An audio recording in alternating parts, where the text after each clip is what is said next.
안녕하세요. 자, 그동안 공부들 많이 하셨습니까? 딴 건 몰라도 거래의 8요소는 완전하게 외우셨죠? 자, 거래의 8요소 다시 한번 정리하면서 오늘 복합적으로 좀 많은 진도를 나갈 거예요. 하여튼 화이팅 하시기 바랍니다. 자, 우선 거래의 8요소라고 하는 것은, 자, 일단 어떠한 경제적 사건이 발생했을 때, 자, 경제적 사건이 발생을 합니다. 그것을 거래라고 했고, 자, 이러한 거래가 발생하면 분석을 해서 자산이 증가하면 차변에, 자산이 감소하면 대변에. 자, 그 다음에 이제 부채가 감소하면 부채의 감소는 차변에, 부채의 증가는 대변에. 자, 그 다음에 이제 자본의 증가는 대변에, 자본의 감소는 차변에. 그 다음에 비용이 발생하면, 자, 비용의 발생은 차변에, 그 다음에 수익이 발생하면, 자, 수익의 발생은 대변에. 이렇게 거래의 8요소라고 했죠, 이거를. 요게 이제 기본적으로 우리 회계의 구구단이다, 이렇게 얘기를 했습니다. 그래서 어떠한 경제적 사건이 발생할 때마다 저기에 8가지에 맞춰서 차변 요소와 대변 요소로 나누어 주는 거죠. 자, 그러니까 제일 먼저 해야 될 것은 분계라는 걸 하는 거죠. 분계. 그러니까 분계는 경제적인 사건을 거래의 8요소에 의하여 차변과 대변으로 나누어서 기록한다. 나누어 기록한다를 분계한다. 이렇게 얘기를 하죠. 이 분계가, 이 회계는 분계로 시작해서 분계로 끝나요. 이 분계만 잘하면 모든 게 다 해결이 되는 거죠. 자, 우선 교재 보시면 33쪽에 보겠습니다. 자, 33쪽에 보면, 자, 어제 제가 이런 얘기를 했었죠, 지난 시간에. 자산이 증가하면서 자산이 감소할 수 있고, 자산이 증가하면서 부채가 증가할 수 있고, 자산이 증가하면서 자본이 증가할 수 있고, 자산이 증가하면서 수익이 발생할 수 있다. 그런 예를 하나씩 드러냈죠. 자, 우선 33페이지 제일 상단에 보시면, 자, 그림이 나와 있죠. 자산이 증가하면서 자산이 감소된다. 자, 첫 번째 거래 예시는 상품을 50만 원 매입하고 대금을 현금으로 지급했대요. 그러면은 가만히 경제적 사건을 분석을 해보면 상품을 매입했대. 그러면 상품이라는 자산이 증가했죠. 자, 따라서 차변의 상품 얼마가 50만 원이, 그러면 상품이라는 자산은 50만 원이 증가했고, 자, 대금은 현금으로 줬답니다. 그러면은 우리 회사에 상품은 들어왔습니다. 대신에 현금을 주니까 현금이라는 자산은 감소되죠. 그래서 대변에는 현금 50 이렇게 해주면은, 자, 차변에는 자산이 증가하고 대변에는 자산이 감소한 첫 번째 케이스가 되는 거죠. 자, 두 번째는 뭐예요? 자산이 증가하면서, 자, 이번에는 부채가 증가하는 케이스죠. 자, 자산이 증가하면서 부채가 증가한다. 자, 기본 예제 보시면 현금 30만 원을 6개월 후에 상환하기로 하고 차입하였다. 잘 분석을 해보면 현금을 30만 원 6개월 후에 주기로 하고 빌려왔다, 이 소리죠. 그럼 빌려왔으면 현금이라는 자산이 우리 회사로 들어오겠네요. 자, 차변에는 현금 30. 자, 현금이라는 자산은 증가를 했고, 그 다음에 이거는 뭐예요? 6개월 후에 갚기로 하고 빌렸대요. 빌렸으니까, 자, 대변에는 뭐가 되느냐? 차입금인데 1년 이내에 갚기로 했으니까 단기 차입금이 되겠죠.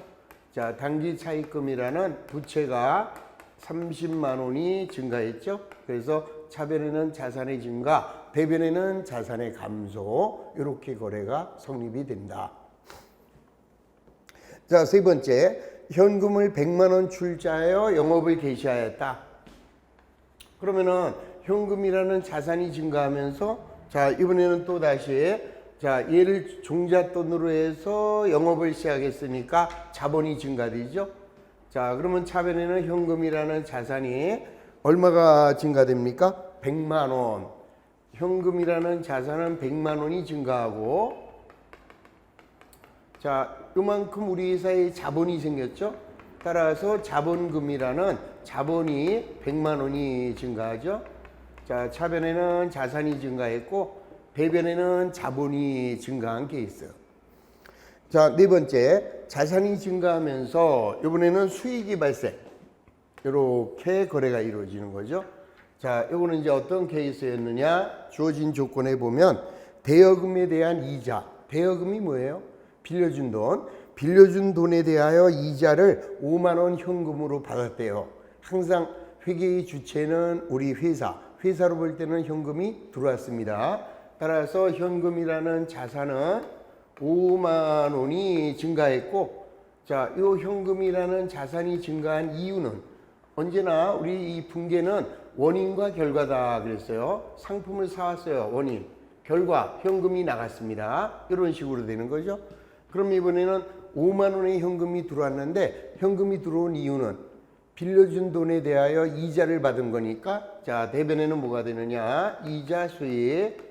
자, 이자 수익이라는 수익이 5만 원 이렇게 증가한다. 자, 그러면 요 네 가지가 모두 다 성립이 된 거죠. 자, 이번에는 자산이 증가하면서 자산이 감소하고 요 케이스예요. 자, 자산이 증가하면서 자산이 감소되고, 자산이 감소되면서 부채가 감소되고, 자산이 감소되면서 자본이 감소되고, 그 다음에 비용이 발생하는 이런 케이스의 예를 들어놨습니다. 자, 먼저 두 번째죠. 현금을 5만 원 지급하고 기기장치를 구입했대네. 그러면은 현금을 주고 기계를 사왔대요. 그러면 우리 회사로 볼 때는 기계장치라는 자산이 증가했네요. 자, 차변의 기계장치. 자, 얼마를 사왔습니까? 5만 원.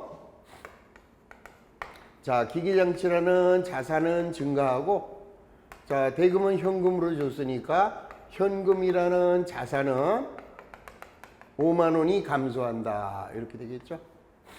자, 두 번째는 부채가 감소되면서 자산이 감소되는 케이스. 매입 채무 3만 원을 현금으로 지급하였다. 아, 여기서 이제 좀 어려운 말이 나왔는데, 매입 채무라고 하는 것은, 자, 상거래를 통해서 갚아야 할 의무가 생겼다 이 소리예요. 그래서 매입 채무에는, 자, 상품을 외상으로 사오면 외상 매입금이라는 부채가 생기고, 그 다음에 상품을 매입하면서 대금은 언제까지 지급하겠다라는 약속 어음을 발행할 수 있어요. 그러면 어음을 발행하면은 지급 어음 이게 생기죠. 자, 다시 한번 말씀드리면 이런 외상 매입금이라든지 지급 어음에 대해서는 여러분들이 이제 기본서에 들어가셔서 하나하나 다시 배울 거예요. 그런데 이제 오늘은 이제 대충 그걸 배우기 전에 가볍게 그냥 리허설한다 이렇게 생각하시고, 상품을 외상으로 사왔구나. 외상 매입금. 그 다음에 상품을 매입했는데 언제까지 주겠다는 약속 어음을 발행했다. 그러면 어음 대금을 갚아야 할 의무가 생긴 거죠. 자, 따라서 그런 것들을 매입 채무라고 하는 거죠. 자, 그럼 이거를 그냥 외상 매입금이라고 할게요. 외상 매입금 3만 원을 현금으로 지급하였다. 이렇게. 그러면 이 전에 어떤 거래가 있었느냐? 어떤 거래가 있었느냐? 얼마 전에 상품을 사왔습니다. 얼마를? 3만 원을. 그 다음에 대금을 이달 말일날 주기로 했대요. 그러면 외상 매입금이라는 부채가 3만 원 이렇게 늘어났었죠. 자, 이렇게 자산이 증가하고, 그 다음에 외상 매입금이라는 부채가 늘어났는데 오늘 요 외상 매입금을 갚을 날이 된 거죠. 그래서 갚았다. 뭘로? 현금으로. 그러면 현금은 나가겠네요. 자, 현금이라는 자산이 3만 원이 감소되면서, 자, 현금이 나간 이유는 요 외상 대금을 결제한 거죠. 그러면 이제 외상 매입금이라는 부채, 자, 외상 매입금이라는 부채, 자, 이건 매입 채무라고 그랬고, 자, 이러한 부채는 갚았으니까 없어지는 거죠. 3만 원 이렇게 없어지면 결론은 뭐예요? 상품을 우리가 외상으로 샀다가 요 외상 매입금을 결제를 했으니까 옛날에 상품을 샀고 그거에 대한 결과로 현금으로 3만 원이 지급된 게 된다. 이런 소리죠. 이런 게 이제 자연스럽게 분기가 차변 요소와 대변 요소로 나누어 기록하실 수 있어야 되는 거죠. 자, 세 번째. 기업주가 출자금 10만 원을 현금으로 인출했다. 자, 요거는 이제 세 번째 케이스인데 이건 뭐예요? 자, 우리 아까 조금 아까 요거죠? 현금을 100만 원. 자, 자본주가 출자해서 현금이 100만 원 이렇게 들어왔는데 자, 자본으로 들어왔죠? 이렇게 100만 원을 출자했다가 개인적인 사정이 있어서 10만 원만 빼가겠다 이 소리죠. 그럼 결국은 뭐예요? 처음부터 90만 원만 출자한 거죠. 그럼 처음부터 90만 원만 출자했으면 현금 90, 자본금 90 이래야 될 거를 100만 원을 투자했다가 10만 원을 빼간 거죠. 그러면 현금이 10만 원 감소되죠. 자, 그 다음에 내가 투자했던 돈이 없어졌으니까 우리 회사의 자본금이 얼마? 10만 원 감소되죠. 자, 이렇게 자본의 감소 이렇게 이루어집니다. 그러면은 자, 결국은 현금은 100이 들어왔다가 10이 나가니까 현금은 90만 원만 들어온 게 되고 그 다음에 자본금은 100만 원이었는데 10만 원을 도로 빼갔으니까 90만 원만 남은 게 되는 거죠. 자, 이렇게 해서 거래가 발생하면 차변 요소와 대변 요소로 하나하나 나눠주는 거죠. 자, 네 번째, 종업원의 급여 20만 원을 현금으로 지급했대요. 자, 종업원에 대한 급여를 지급했으니까 자, 차변에는 급여라는 비용이 발생하고 그 다음에 뭐를 줬어요? 현금으로 줬으니까 현금이라는 자산이 감소된다. 이렇게 되는 거죠. 그러면은 자, 자산이 감소되면서 비용이 발생한 이런 케이스가 된다. 이 소리죠. 그래서 여기는 뭐 몇 가지 안 해놨는데 그 밑에 볼까요? 자, 우선 부채의 감소와 부채의 증가. 자, 여기 세 번째 케이스예요. 자, 부채가 감소하면서 그 다음에 부채가 증가되는 케이스. 자, 부채가 감소되면서 부채가 증가되는 케이스. 자, 요건 이제 뭐냐? 매입 채무 3만 원을 단기 차입금으로 상환하였다. 자, 이 소리는 무슨 말이냐 하면은 자, 우리 아까 요 얘기 한번 해볼게요. 자, 요 전에 이제 상품을 하나 사올까요?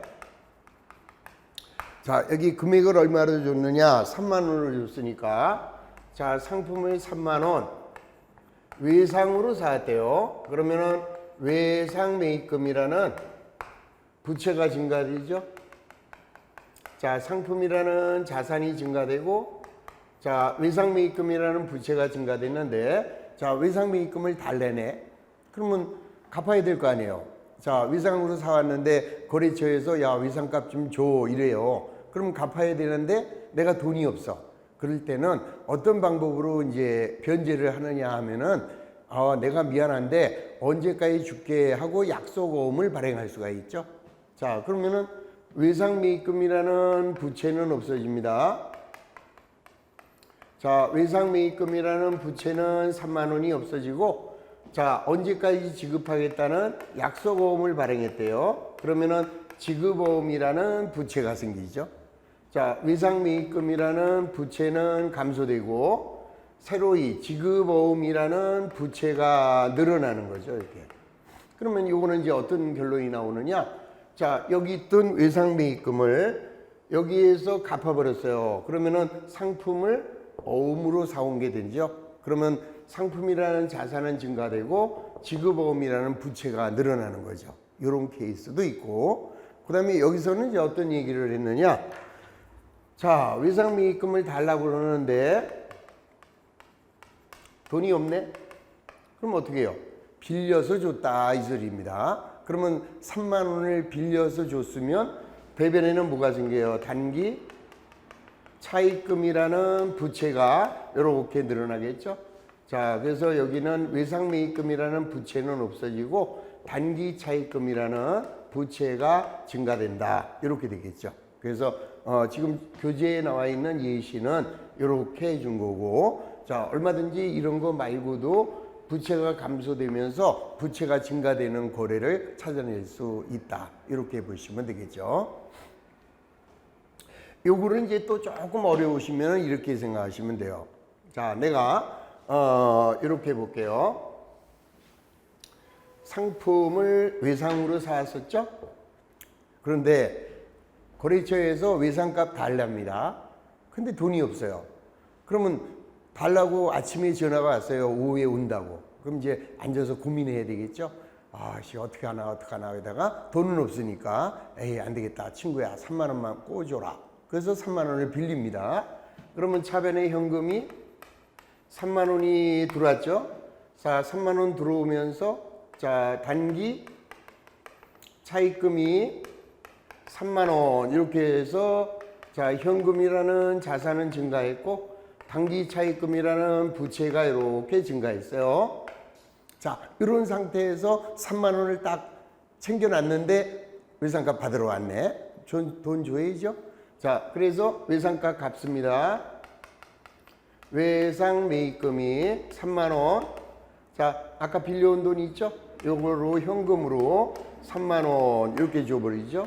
그러면 외상 매입금이라는 부채는 감소되고 현금이라는 자산은 감소됐죠. 이렇게. 그러면 결국 현금은 들어오자마자 바로 나갔네요. 그래서 이걸 생략하는 거죠. 이렇게 생략을 해버리면 현금은 들어오자마자 바로 빠져버렸으니까 결국 외상매입금 없어지고 단기차입금이라는 부채가 3만 원 생긴 거다. 이렇게 이해하시면 돼요.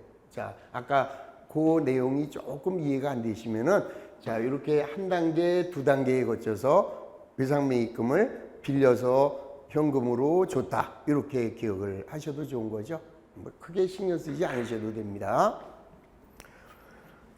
자, 그 다음에 네 번째, 비용이 발생하면서 부채가 증가했다. 자, 비용이 발생하면서 자, 부채가 증가되는 케이스. 요거는 뭐예요? 자, 요거는 종업원에 대한 급여 발생분 5만 원을 미지급했다. 자, 요건 지금 여러분들 아직 이해하기가 좀 힘드실 거예요. 이게 뭐냐면은 우리 이제 회계라고 하는 것은 발생주의라는 게 있고 현금주의라는 게 있어요. 자, 발생주의라는 것은 발생했을 때 기록을 하는 거예요. 그 다음에 현금주의라고 하는 것은 현금이 나가거나 들어왔을 때 기록을 하는 게 현금주의죠. 그런데 자, 오늘이 언제냐?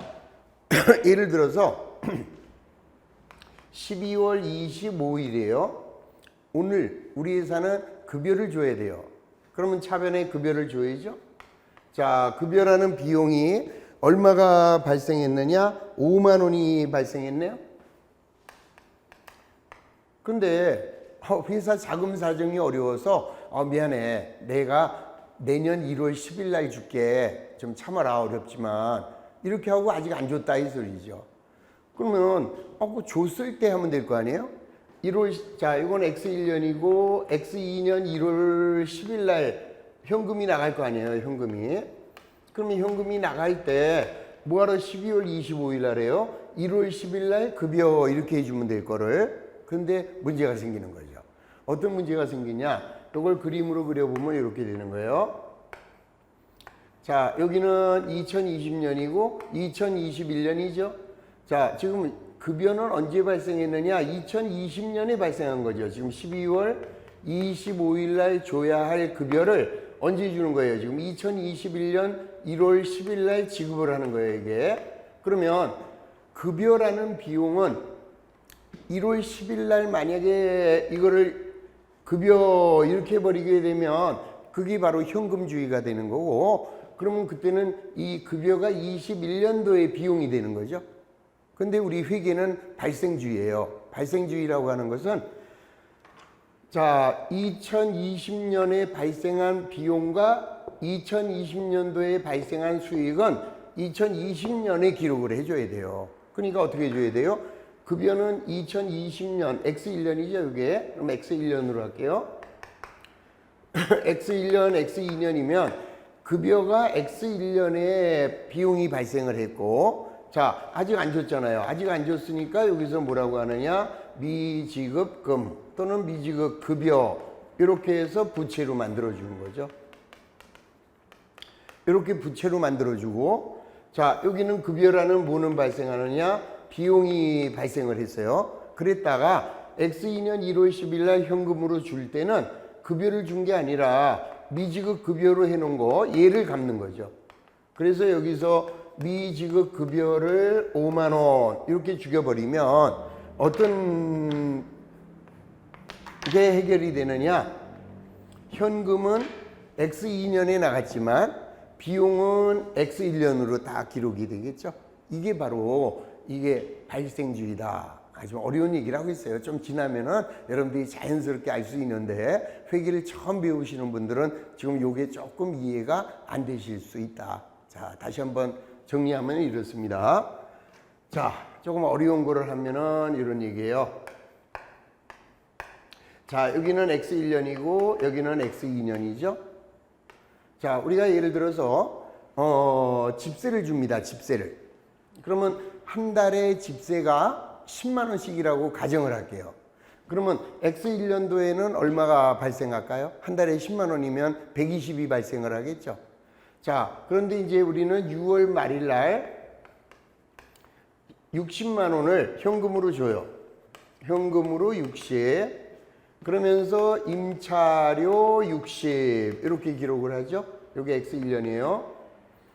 그 다음에는 요날 X1년 12월 말일 날 나머지 60만 원을 줘야 되는데 돈이 없어요. 돈이 없어서 요거를 1월 달에 주겠다라고 집주인한테 얘기를 했어요.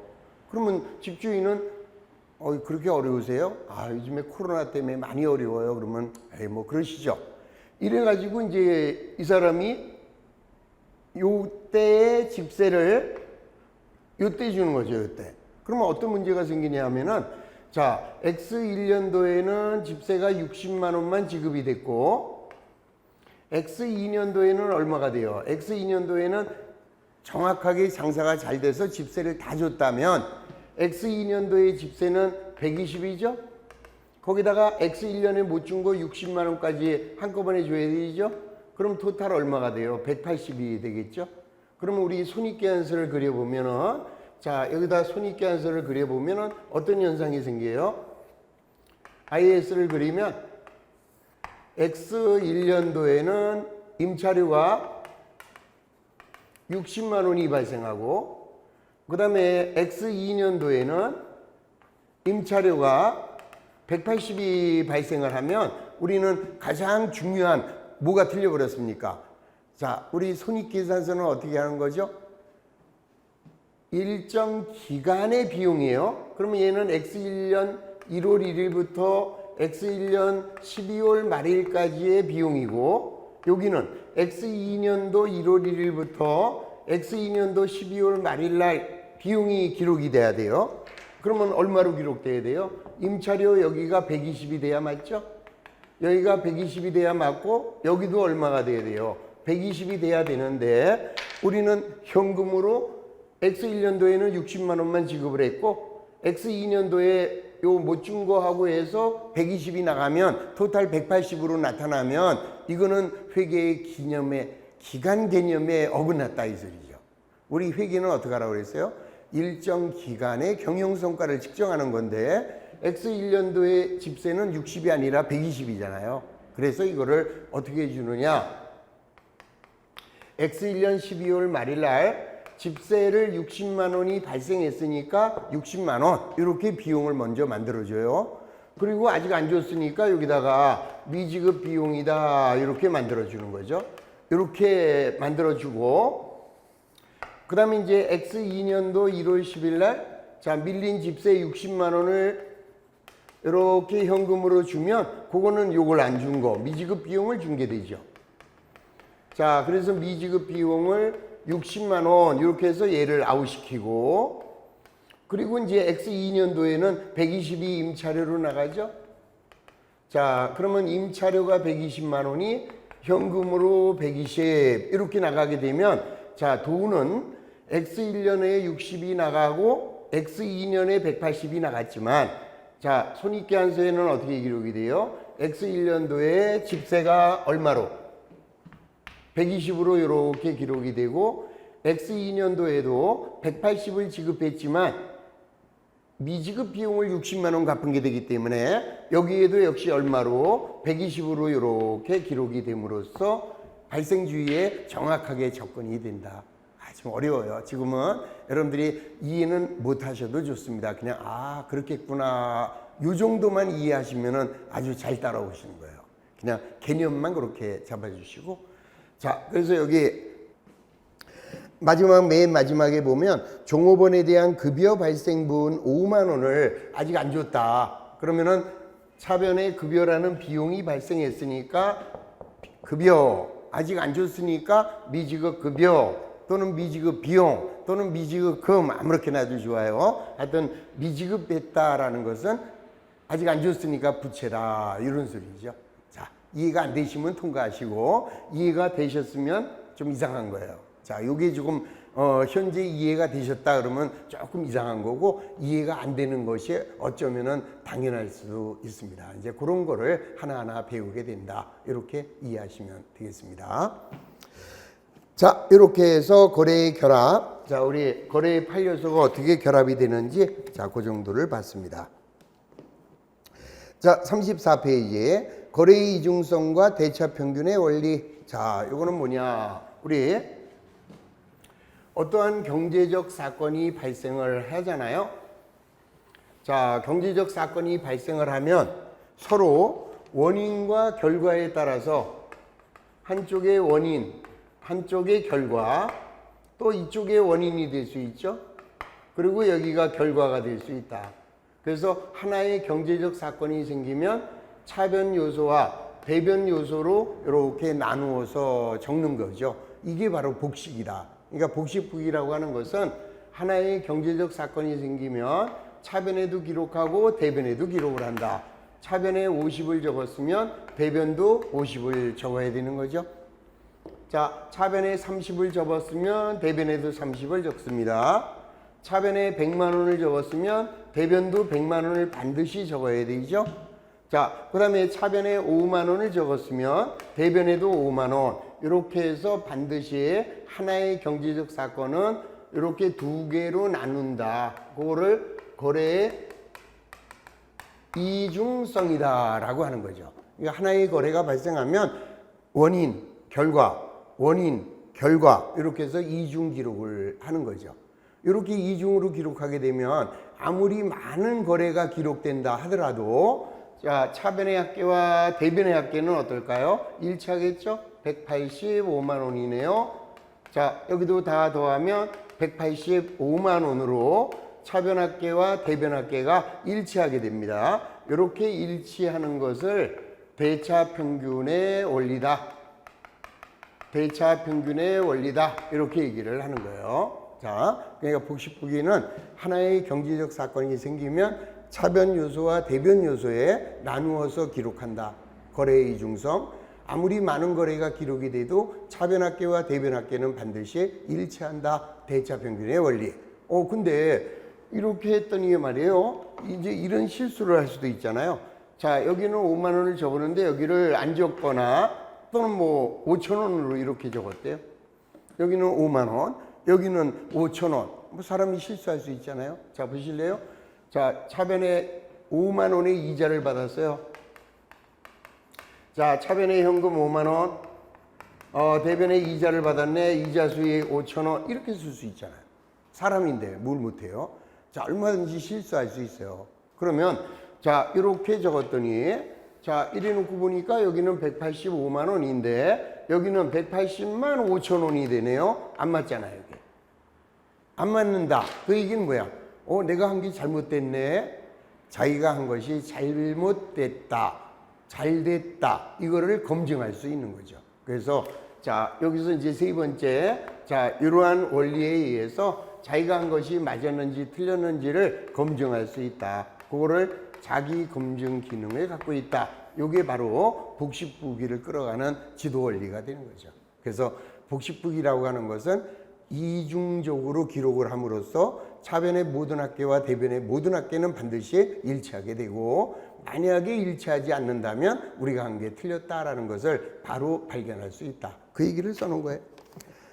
자, 그래서 34페이지에 자 한번 시간 날 때 천천히 읽어보시면 제가 지금 설명드렸던 내용이 바로 나와 있죠. 자, 넘어갑니다. 35페이지에 자, 이번에는 손익의 발생 유무에 따라서 자, 거래를 크게 세 가지로 나눠주고 있습니다. 자, 무슨 말이냐? 거래의 종류. 자, 먼저 거래는 세 가지로 나누게 돼요. 자, 하나는 교환거래라는 거하고, 자, 그 다음에 두 번째는 손익거래, 자, 그 다음에 세 번째는 혼합거래, 이렇게 세 가지로 나눕니다. 자, 요거를 나누는 가장 기본적인 거는 아주 쉬워요. 교환거래란, 자, 어떠한 경제적 사건이 생겼을 때, 자, 자산이나 부채나 자본에만 증감 변화를 주는 거죠. 그러면 요거를 자른다면 이렇게 되는 거예요. 요거. 자, 이렇게 이루어지는 거죠. 이렇게 이루어지면은 요게 교환거래다 이 소리죠. 그러니까 교환거래에서는 수익이나 비용이 발생하지 않는 거죠. 자, 수익과 비용이 발생하지 않는 모든 거래는 교환거래다. 자, 어떻게 되는 거예요? 자산이 증가하면서 자산이 감소하거나 이렇게 되는 거죠. 이렇게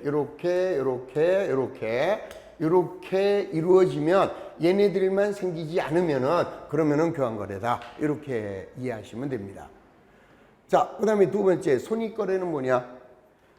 자, 손익거래는 비용이나 수익이 발생하는 거죠. 비용이나 수익이 발생한다. 그러면 이제 비용과 수익이 발생하기 위해서는 이렇게 되겠죠. 자, 비용이 발생하면서 자산이 감소되거나 비용이 발생하면서 부채가 증가되거나 비용이 발생하면서 자본이 증가되는 이런 거래들이 손익거래가 되는 거죠. 아니면 자, 이렇게 수익이 발생해요. 수익이 발생하면서 자산이 증가되거나 수익이 발생하면서 부채가 감소되거나 수익이 발생하면서 자본이 감소되는 이런 거래죠. 자, 그게 손익거래다. 그러니까 손익거래는 자, 다시 한번 보시면 자, 이렇게 돼요. 자, 비용이 발생하면서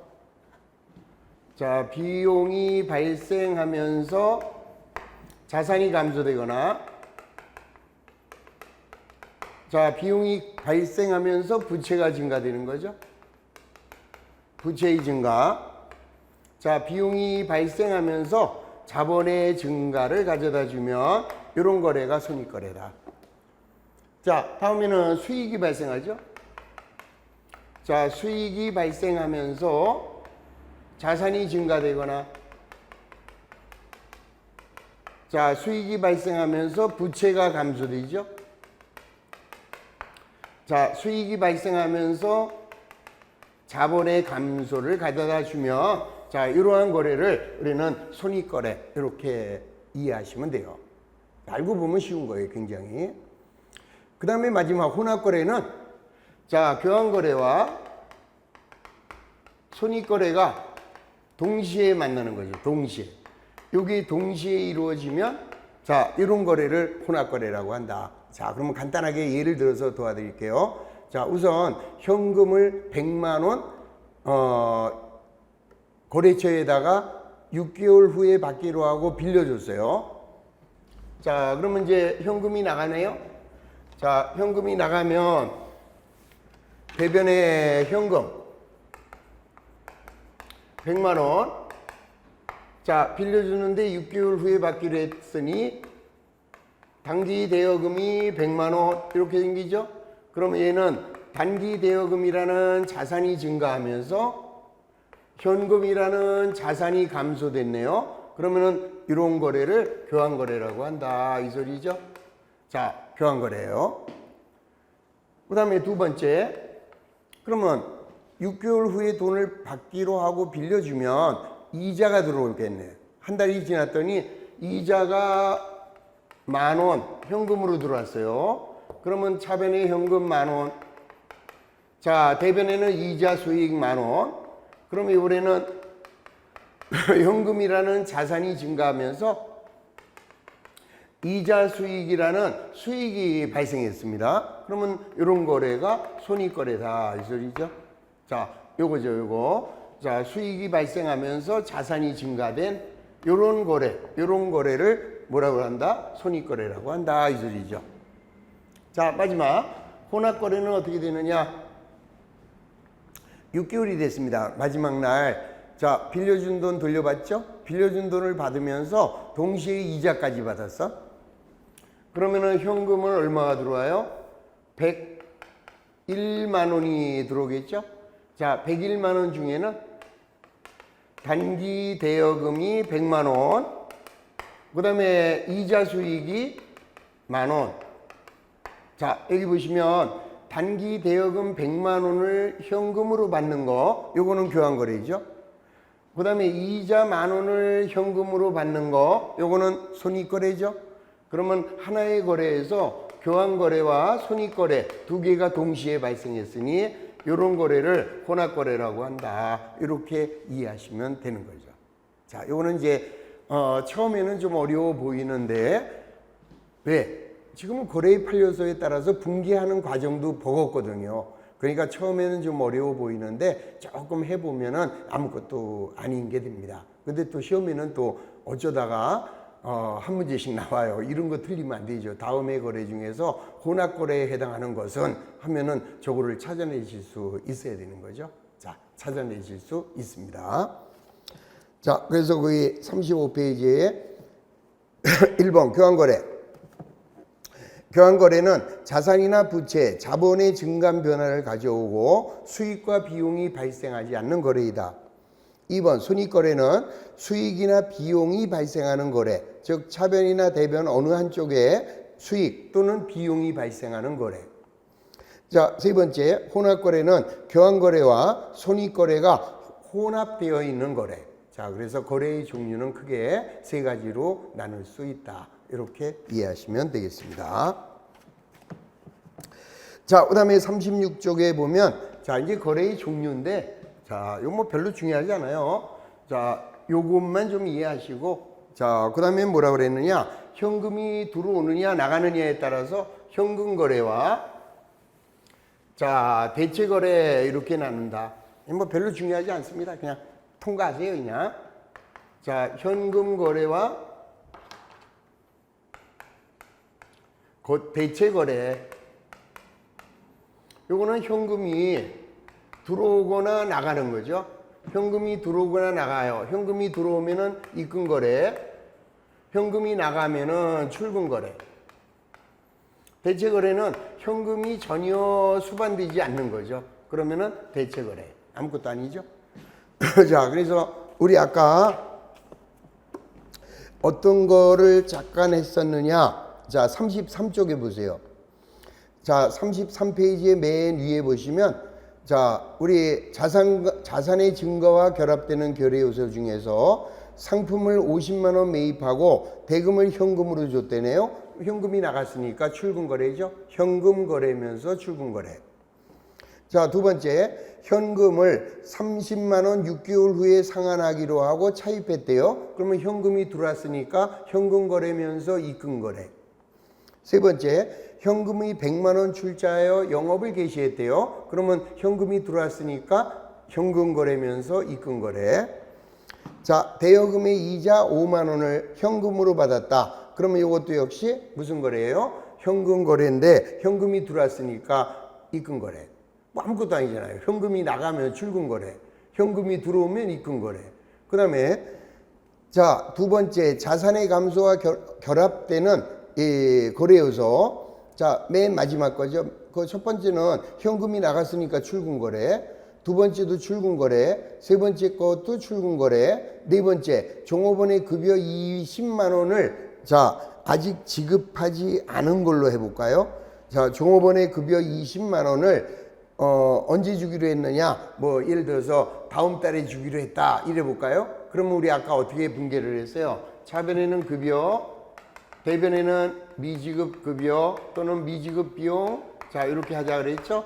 그럼 얘는 현금이 들어오지도 나가지도 않았다. 그러면은 이런 거래가 대체 거래다 이 소리죠. 어려울 거 없죠?